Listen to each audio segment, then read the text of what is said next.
In a minute. There it is. We're live with Lacie Williams. How are you, Lacie? I'm doing well. How are you? I'm doing wonderfully. So tell me, what kind of music do you play? I play sort of, I like to call it twang pop. Okay. Whether that's particularly appropriate or not, it just, it's sort of pop music structurally and chordally, but with some more twangy Right. Americana type instrumentation and flourishes. So where does the twang come from? How did you get that influence? Oh my goodness. So when I was when I was a young girl. Right. I want to hear this. Well, if we go back that far, I've always liked country music. Growing up, we listened to a lot of country music. On one hand, my dad is a big fan of like Slim Whitman and Hank Williams Sr. Yeah. Yes. Yes, and Jimmy Rogers, and so we had absolutely Marty Robbins. I love Marty Robbins' voice. So we listened to a lot of that, and then from my mom, I get more of an influence from like 70s singer-songwriters, Carole King and James Taylor and Gordon Lightfoot. I think my favorite song, as long as I can remember, well, two favorite songs are Jim Croce's Operator and Gordon Lightfoot's If You Could Read My Mind. And I don't really listen to them regularly anymore, but like every time I hear either of those songs, they just really resonate with me. And trying to think of myself as like a 9-year-old really being moved by If You Could Read My Mind, it doesn't make any sense, but you just feel it, right? At any age, it's palpable. But so then what kind of music came next? What was the next that influenced you? Yeah, so I sort of branched out into some outlaw country stuff and then sort of red dirt stuff. I was really into Robert Earl Keen for a long time. And I've seen him live quite a few times. He's always a great live show. Off-Broadway in particular has hosted him quite a few times, and it's always a really fun show. But so yeah, after that, I do have a pretty impressive collection of Johnny Cash material. Really? Yeah. And I don't, again, it takes up quite a bit of space in my library, and I don't listen to it super often anymore, but obviously he's an iconic figure who's beloved, and, his sort of redemption story is what appeals to so many people, and that in his stentorous voice, of course. But yeah, so after that, I kind of moved along. I met a boy in college, and he really liked jam band music and bluegrass. So I never could get into the jam band stuff, and that's not to say it's not valid or enjoyable. It's just not my thing. They're just long songs. Absolutely. The shows are really fun though, and there's a particular my goodness, I can't even think of the name of the festival, but there is a festival down in Buda, Texas, near Austin. It's a multi-day festival. It's really cool. It just takes place on a campground down there. So anyway, so then that's about when I started writing lyrics. I hadn't sung very much in my life. My parents are lovely people. Okay. Neither of them, really, music wasn't a great passion, either listening to music, collecting music, or playing music. So it wasn't something that I was brought up in, and I didn't start playing any instruments at an early age or anything. But I did start writing lyrics in college, and I had a very small, very short-lived band with a couple of the jazz majors at University of North Texas. So I did write lyrics for that and sing. And and then I broke up with my boyfriend, who was my guitarist, and the person writing the music. And so I got a guitar. My first real guitar was an Alvarez Regency series. And but his name is Alistair, and he's beautiful. And local phenom Devin Cahill actually owns him now.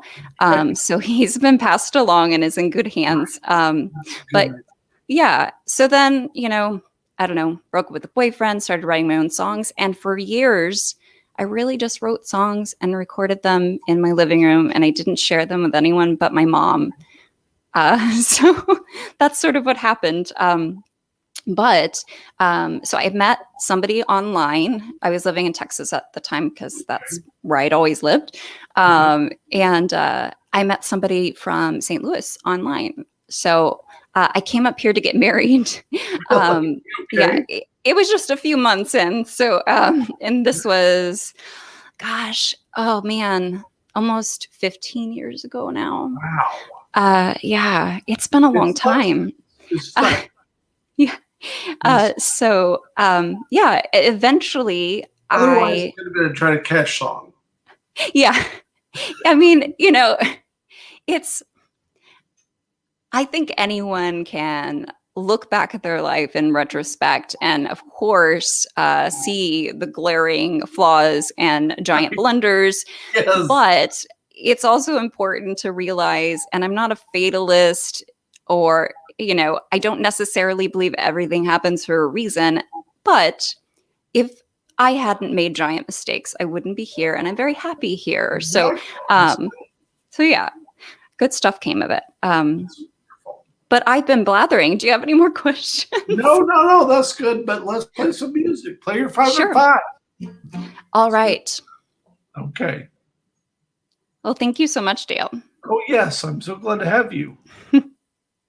Where can they find you online? Let's assess that thing. Well, the easiest place to find us is probably just Facebook, because almost everyone's on Facebook, and you'll just find us by looking at Prairie Rehab. And for music, we are on Spotify. Our last few albums are available for streaming on Spotify, but we do like to direct people to Bandcamp, just because Bandcamp is a very artist-centric platform. You can also order physical discs if you're into that. We don't have any vinyl, but we do have CDs for those. 8 tracks, any kind of? Yes. Real 8 tracks? Pardon? 8 tracks? Oh, no, unfortunately not.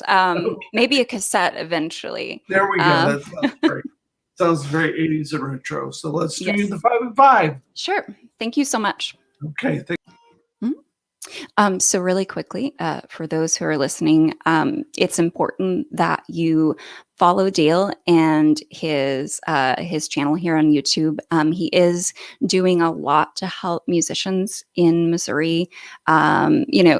Obviously, this is very helpful just by giving us a platform. But for those who, unlike myself, aren't lucky enough to have a boring day job, a lot of artists are obviously really suffering. Dale and Lori Ritter, and I know they have the help of Brian McClellan and Mona Sabo now. They're all creating an organization to help raise awareness of artist needs, and just again offering this platform is really wonderful. So yeah, get Dale a follow on YouTube, smash that like button, as my kid would say. So I'm just going to play a few songs for you.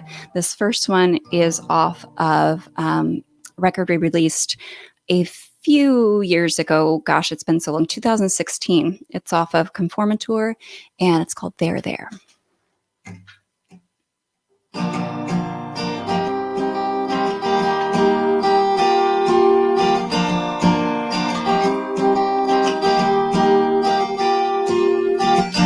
When did I last feel so much like a child? You smiled so pitifully down on me. I stood with my hands at my side, tongue-tied, but I'm all right, really. I'm all right, really. Ooh, ooh, ooh.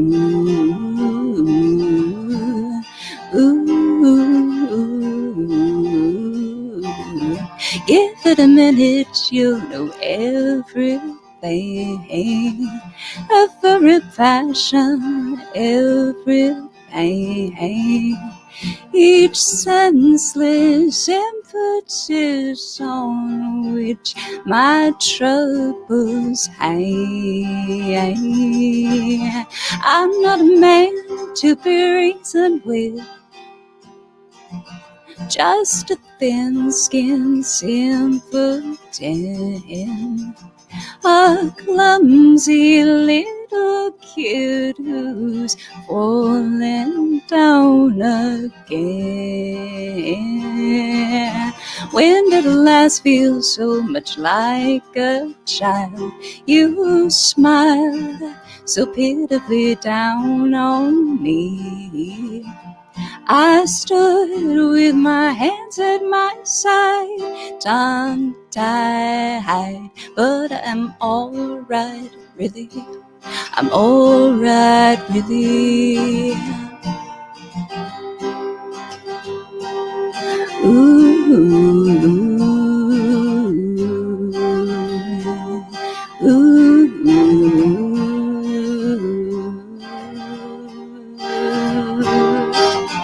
only creditors I can't repay, bright visitors of my dismay, dotingly stroke my hair, saying there, things are not so bad, are they?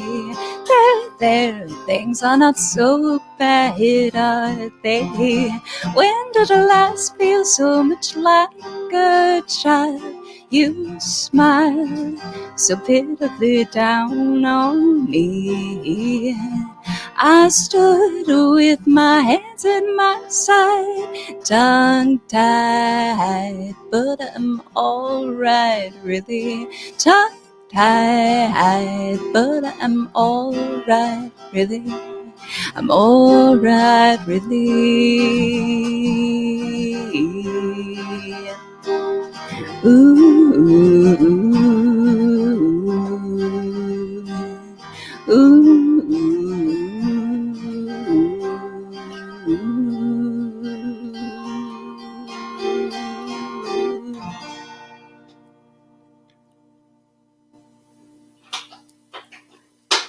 I don't know if you can hear the crunching sound, but my dog is eating something she shouldn't. Boo boo. Boo boo. Come to mom. Sorry about that. So I'm going to play a couple more for you here. This one is actually brand new. I wrote it last week. And I don't know if any of you have experienced this, but since the advent of COVID and quarantine, I have been having some incredibly bizarre dreams. Initially, they were simply weird. They've gotten to the point where they're just downright frightening.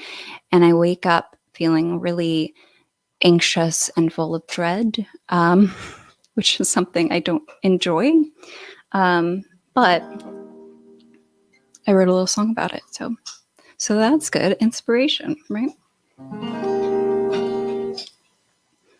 Boo boo.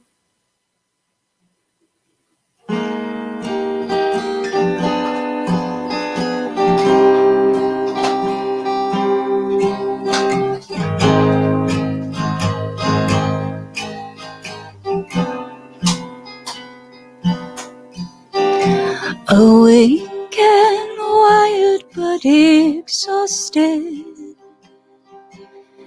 in through the frosted windows gleam either street lamps or starlight, whichever it seems quite lovely to me.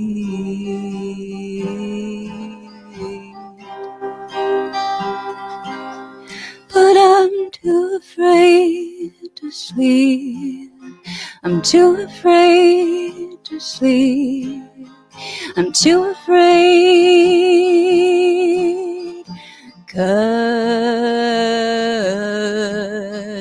last night I had another bad dream. Went tumbling down another rabbit hole with no one to talk to and not a single soul whose hand I could hold.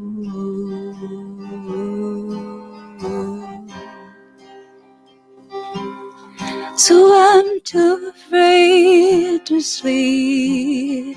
I'm too afraid to sleep. I'm too afraid to sleep.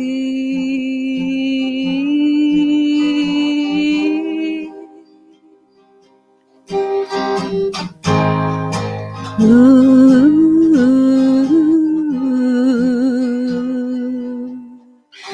Oh, the little cruelties in the world, the perils that are swirled inside my head, the thought that I'll drive you away somehow is the one I most dread.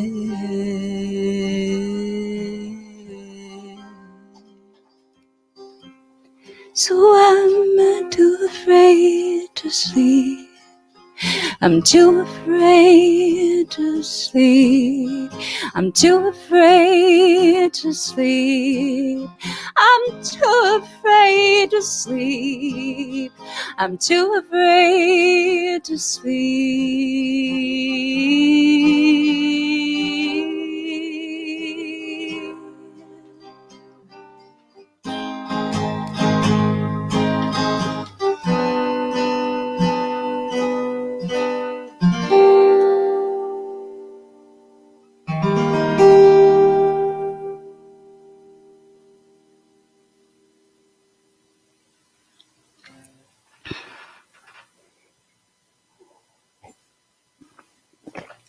So yeah, I mean, it may be enough to put somebody to sleep. So, all right.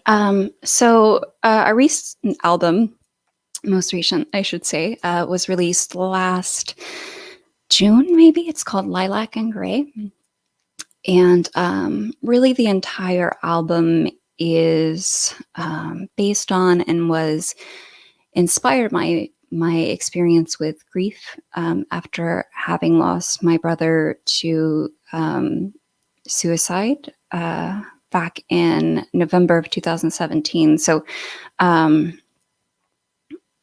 mean, it's pointless to say that it was and is very trying, and you know, it's a very shocking way to lose someone, and I'm certainly not alone. So, you know, I would plug a little mental health awareness bit here, but I think we all know that we need to check on our friends and loved ones. And, you know, it's hard to really toe that line between being pushy and intrusive and like expressing care and concern. So anyway, the first thing I wrote after this does not appear on Lilac Gray. It's actually on the prior record, Houses, and it's a pretty simple song, but it's really just an expression of how, you know, we need to let the people we love know that we love them, because we really never know when we might lose them. And I've always sort of had that in mind, you know, due to my anxiety and tendency to catastrophize. And this song is called Catastrophizing.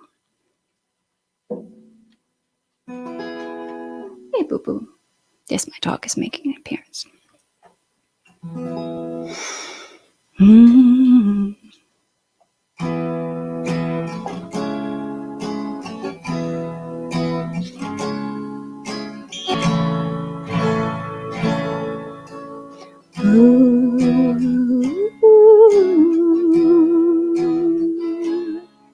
If I don't tell you I love you before you go, how will you ever know?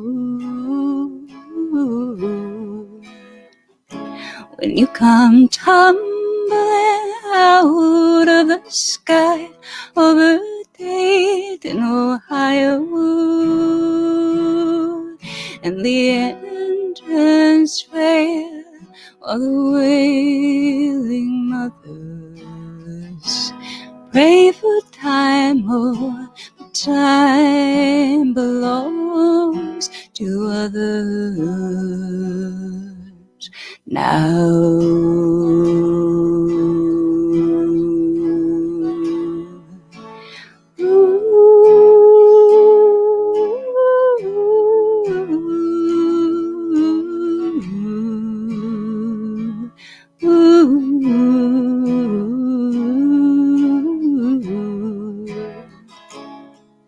And the engines fail while the wailing mothers pray for time, oh, time belongs to others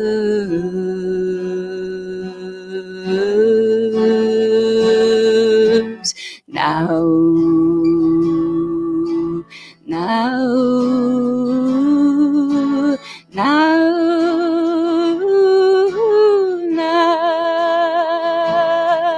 If I don't tell you I love you before you go, how will you ever know? If I don't tell you I love you before you go, how will you ever know? How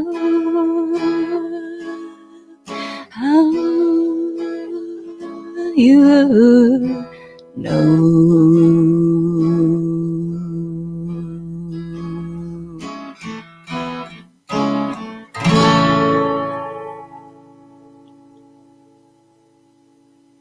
That's great. Love it. All right. Well, thank you. Thanks so much for having me again. Right, I agree. Now, also, your name is pronounced Ingrid Bergman. Is that right? Yes, according to Facebook anyway, which isn't always reliable, as we know. So anyway, it's been so fun to have you on, and glad to love the songs. Well, thank you so much. I hope you have a great evening. All right. And thanks again for this opportunity. All right. Thank you. Lovely. And take care. All right. Bye.